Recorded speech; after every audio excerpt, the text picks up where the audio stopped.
Bonjour à toutes et à tous. Alors, très bonne nouvelle, le moteur fonctionne bien. J'avais encore un petit peu de saleté au niveau du carburateur. Je l'ai redémonté une fois, je l'ai bien nettoyé. J'ai regardé que cette fois, vraiment, tout allait bien. Et il fonctionne parfaitement, très bien.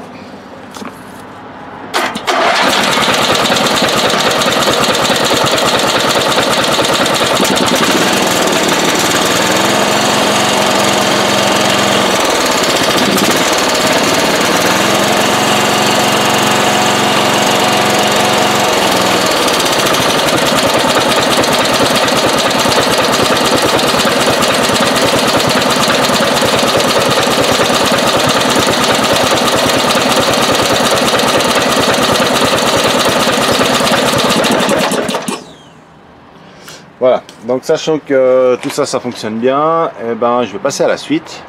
Donc aujourd'hui, ça va être l'installation d'un panneau de commande. J'espère avoir le temps de poser l'alternateur et de pouvoir déjà faire le circuit de recharge aussi de la batterie. Donc pour la commande du moteur, on aura besoin d'un interrupteur pour le contact, pour la mise sous tension avec la batterie.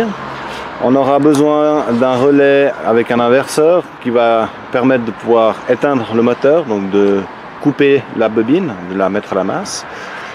Fusible de protection, ça peut être toujours utile, et un puissant contacteur pour le démarreur directement. Donc celui-là fait 8 ampères pour attaquer directement la bobine du démarreur.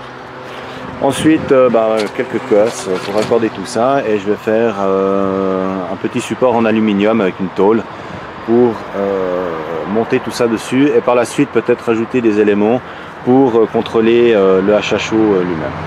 Et ensuite, si j'ai le temps, c'est monter l'alternateur qui est ici. J'ai quelques courroies que j'ai trouvées au garage là, qui traînaient dans le stock depuis des années, et quelques vis qui vont permettre de pouvoir faire le tendeur et la fixation sur le châssis. Voilà, je vais déjà passer à la partie commande du moteur, allumage, extinction, et si j'ai le temps, poser l'alternateur et commencer aussi un petit peu à renforcer le châssis, parce qu'effectivement ça bouge un petit peu.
Voilà, j'arrive au terme du montage proprement dit mécanique. Il me reste encore deux choses à faire. La première, c'est de trouver un système pour le réglage des gaz. Là, donc je présume que je vais mettre ici soit un fil de fer, soit un ressort pour garder toujours le même régime. Et il me restera encore le renforcement du châssis à faire, mais malheureusement, je n'aurai pas le temps aujourd'hui. Je ferai ça la prochaine fois. Au niveau du câblage, je vais un petit peu vous expliquer en gros comment ça fonctionne. Il n'y a rien de bien compliqué, mais ça fait vite beaucoup de câbles pour en fin de compte pas grand chose. On a ici donc la masse principale qui vient sur le châssis. Ensuite ici on a trois fusibles, un qui va faire la partie commande de démarrage du moteur, un autre qui va faire la partie commande alternateur. Et on a ici le gros qui lui est le câble qui alimente directement le démarreur. Donc comme je vous ai dit un petit peu plus tôt, ici on a un relais qui lui est pour le démarreur. Et ici on a le relais de coupure. Alors pour ceux qui sont un petit peu plus assidus, ils ont vu qu'il était jaune au départ et qu'il est vert maintenant. Le jaune étant en panne, donc il était foutu. Je l'ai remplacé par celui-là. Donc quand on met ici sous tension, on a ici notre relais qui tire, qui va m'ouvrir mon contact, c'est-à-dire que au repos, on court-circuite la bobine d'allumage. Du moment que j'allume, donc je mets le contact, et ben le relais s'ouvre et on libère donc la masse de la bobine. Ensuite, on a à côté donc le poussoir ici, qui lui va nous permettre donc d'actionner le démarreur qui actionne ce relais. Ensuite, on a ici ce bouton qui lui actionne l'excitation de la bobine de l'alternateur. Donc c'est lui qui va permettre d'exciter la bobine et qui va nous donner de la tension à la sortie de l'alternateur. Et à côté ici on a l'interrupteur qui lui va commander ce relais là, qui est rien d'autre que la dynamo qui est sur le moteur ici, qui permet la recharge de la batterie. J'ai mis un interrupteur pour pouvoir le couper à tout moment quand je fais des tests, pour pas influencer la consommation du moteur par rapport à la consommation que la batterie aurait besoin pour être rechargée. Voilà, donc maintenant un petit test.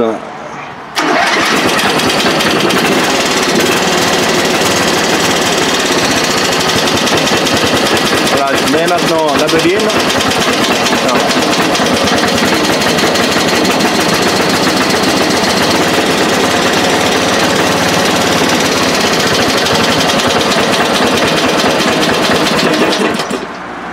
Voilà, donc au niveau alimentation électrique, la partie là est terminée. Comme je l'ai dit, il reste ces tout petits détails à faire. Je les ferai peut-être cette semaine encore au niveau de la régulation des gaz. Et je vais surtout me concentrer maintenant sur toute la partie qui va être ici, qui va être la partie achat chaud pour la consommation donc, de ce moteur. Voilà, donc la suite, ça sera le montage de ce générateur. Et j'espère au plus vite commencer les tests. Voilà, à tout bientôt.